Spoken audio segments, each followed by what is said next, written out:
এটা কি বলো তো বন্ধুরা, আজ আমি রান্না করব মাছের লেজা।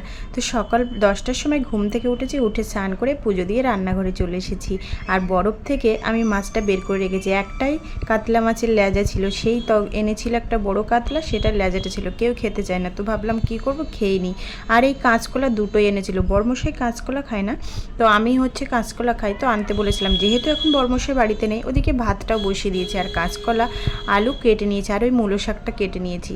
মূলো শাকটা রান্না করবো, আর কাঁচকলা দিয়ে ওই মাছের লেজাটা রান্না করব। তো তোমাদের সঙ্গে সেটাই শেয়ার করব।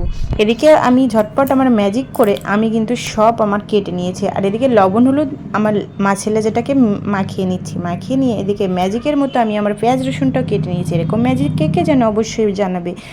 কড়াইতে তেল গরম করে আর ওই একটা লেজা একটু কড়া করে ভেজে নিয়েছি।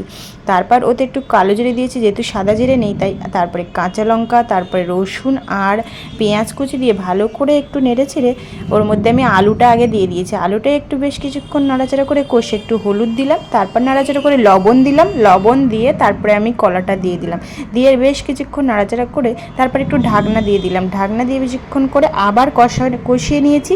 নিয়ে তারপর জল ঢেলে দিয়েছি। তারপর ওর মধ্যে একটু আর আগে টমেটো দিয়েছি, দিয়ে একটু নাড়াচাড়া করে তারপর জল ঢেলে দিয়েছি। দেখো কত সুন্দর তরকারিটা ফুটে উঠেছে, আর সিদ্ধও হয়ে গেছে। তারপর লেজাটা দিয়ে দিলাম, দিয়ে আবার একটু নাড়াচাড়া করে ঢেকে রেখে দিলাম। তারপর কিছুক্ষণ পরে একটু জিরে গুঁড়ো দিয়ে নামিয়ে নিলাম। তরকারি আমার পুরো রেডি।